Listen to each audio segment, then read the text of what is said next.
Assalamualaikum semua. Okey, hari ni kita nak buat puding karamel tanpa telur. Bahan-bahannya adalah susu cair, susu pekat, serbuk agar-agar, tepung kastard, gula dan juga air. Saya pakai cawan ni tau. Masukkan 3 atau 4 sudu gula. Lepas tu masukkan sedikit air, 3 ke 4 sudu juga.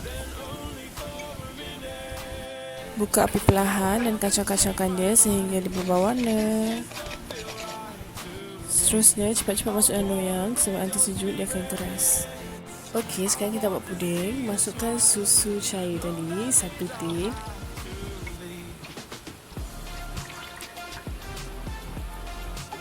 Lepas tu masukkan tepung kastard 3 sudu.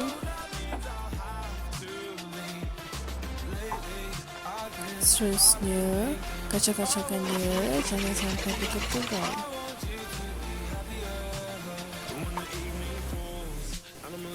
Jadi sekarang masukkan susu pekat dalam setengah tin macam tu. Kalau tak nak manis, kurangkan. Okey, masukkan 4 cawan air. Okey, sekarang masukkan serbuk agar-agar 1 paket.